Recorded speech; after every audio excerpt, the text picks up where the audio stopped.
My name is Delanier Shook and I am the information collector. Today I'm coming to you from the Folk Art Center on the Blue Ridge Parkway.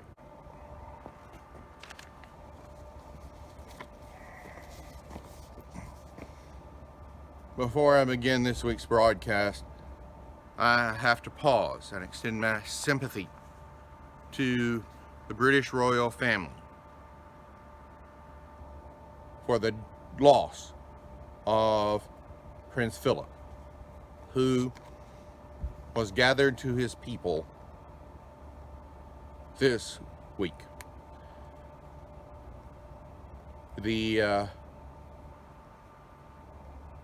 is a special relationship between America and Britain, and I believe that I speak for many of us as we offer our deep condolences to both the royal family and to the British people. We are so sorry. Prince Philip not only was a longtime consort of Her Majesty, but he was a member of the greatest generation. And he served his people and his commonwealth, his empire, his king, and all of humanity in a time when we needed it. And we mourn his passing.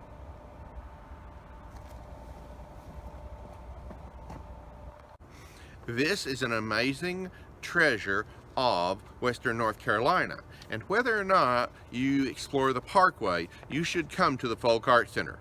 They have an amazing collection of folk arts that are surprising in their quality and variety. They also have rotating exhibits from throughout the area, which are equally amazing. And don't forget to check out their gift shop, where you can purchase handmade items, which some of them are from literally very local artists, like right down the road. And they make incredible gifts. And one item I discovered was their library. If you're doing research, the library here at the Folk Art Center is an indispensable resource. So look into it. I have not been there in nearly 2 years, but when I went, the scope of the information that they had was fascinating. And for anyone doing research, it's a perfect place to start. People love Wall Street and people hate Wall Street, sometimes at the same time. A lot of times the decisions that corporate management make seem to be based on the share price and not what are perceived as realities on the ground on Main Street. And this has led a lot of people to really distrust and dislike Wall Street. Now, whatever the reality, a few months ago, this became very evident in the Gamestop short sale. Well, Gamestop is still out there, and they responded to the confidence expressed by the smaller investors with the announcement that they are currently raising up to $1 billion. Last Monday, GameStop issued a press release announcing the issuance of 3.5 million shares. So, if you want to get a GameStop share, now's the time to get it.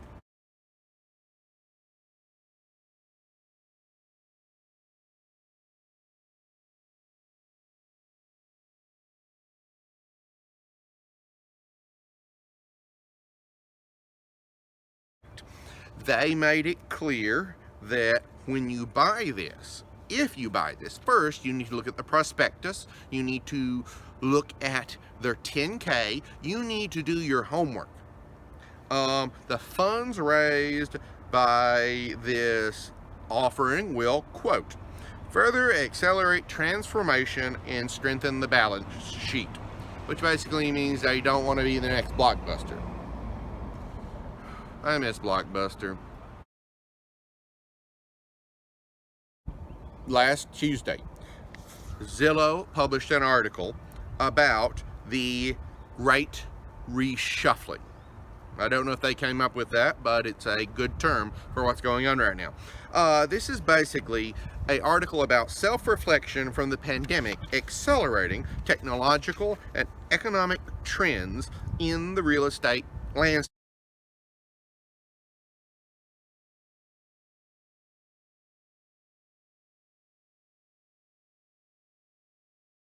Okay, now these predated the pandemic, but like so much in our culture, the past year has accelerated them. A Zillow survey reported that 10% of Americans have moved in the past year.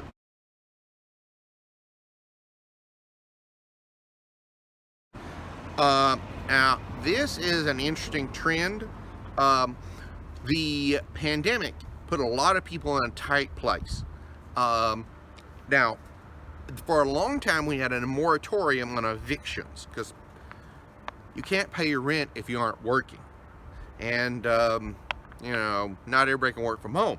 President Trump tried to stem this in the last days of his presidency and the latter part of that year by having the CDC literally, he used the CDC to tell landlords they could not evict people from their homes because they'd probably move in with somebody else and spread COVID-19. Okay, so a lot of people moved last year during the pandemic, and the survey about Zillow indicated this is a trickle compared to what we're about to see. Most of these people had considered moving before the pandemic, but some non-physical or monetary restraint held them back. Basically, the pandemic made everybody look inside, and they were like, okay, where do I really want to be? Am I where I want to be? I need to go where I want to be. And of course, you had people who had to move in with relatives, but they was definitely doing some self-reflection. The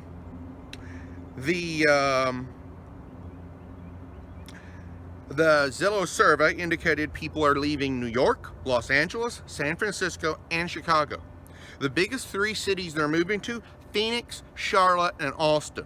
What this means, I don't know, but it's worth noting. Most of the people who moved said that the move was tough, but worth it, and they were better off afterwards. Now, one thing I have to highlight is the real estate trends the pandemic brought to the forefront. For example, Zillow. Zillow offers 3D home tours.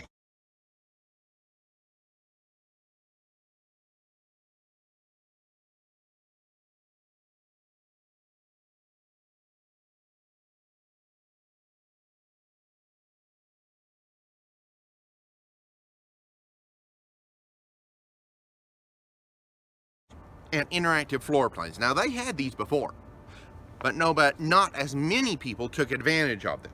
Also, they use digital closings and financing. You know how amazing this is? I mean, you don't have to go down to your attorney's office now. Anyway, they provide the example also of the support they can provide. I mentioned Sierra DeVille, who provided sympathy and compassion to a family moving from Nashville to Irvine, California. And if you're moving from Nashville to Irvine, California, you need all the sympathy and compassion you can get.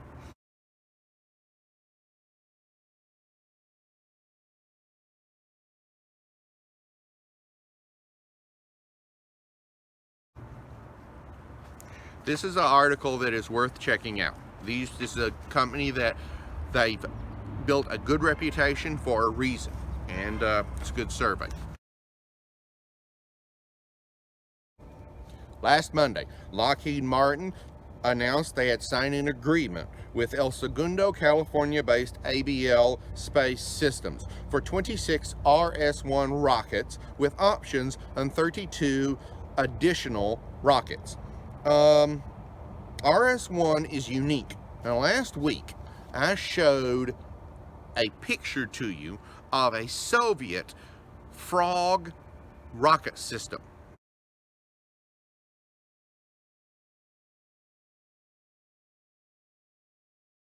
That's what the NATO allies called it, free rocket over ground. It fit on the back of a truck. And if you were alive during the Gulf War, you can remember discussions of the Scud missiles. Well, what we're looking at here takes the technology that was the Scud and puts it in commercial space launches. The RS-1 is a containerized launch system. It literally goes in 3 shipping containers.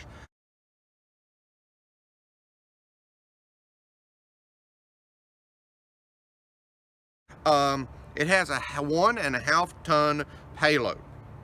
The website said it only costs $12 million a launch. The company's website, ABL. It uses liquid oxygen and kerosene, which are pretty common. The company's website says they were, quote, inspired by the simplicity of Mercury's Redstone rocket. I mean, they say that Redstone was developed before they had spreadsheets. It's a 10-month launch calendar. So in 10 months, you can go from a phone call to having the rocket in the air. They launch from Camden County, Georgia, Cape Canaveral, Vandenberg Air Force Base, Wallops Island, Virginia, and Kodiak, Alaska. But they're going to launch from a lot of other places. Like I said, this fits in 3 shipping containers. You put it on the back of a truck slides it off, stands it up. They've got a launch trailer, they've got a transportation erector, which carries the rocket there, sets it upright, 1 electric support truck, 4 tankers, 2 to carry liquid oxygen, 1 to carry the kerosene, and 1 to carry water. It takes a team of 12 controllers, plus probably truck drivers. One curious thing is that this rocket, and it's compact, it's not Saturn V. This is 3 foot in diameter and 88 feet tall. It's not that big, relatively speaking. It has funding from the U.S. Space Force. So ABL Space Systems is something to watch. Very, very impressive. Last Thursday, Hyundai released a video of its new Santa Cruz pickup truck. And we have it here.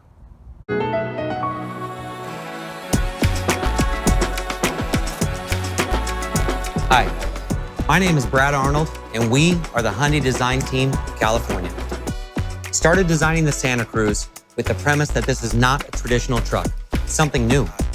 It's meant to thrive in dense urban environments and the open outdoors. Small in size, but big in adventure. It supports your work and play activities with both open and closed storage. Constructed by contrast became our guiding principle throughout the design process. Everything from its proportions to its lighting conveys that it's not a truck, it's a Santa Cruz.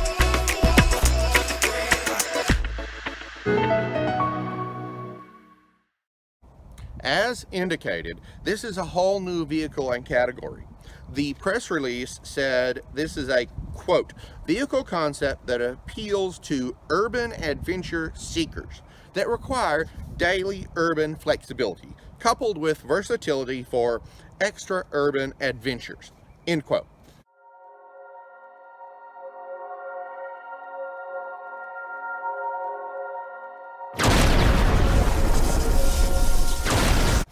what Hyundai has done is looked at the success Ford and others have had with their trucks. They want in on it. And we'll see how good they do, but it's a very, very impressive concept.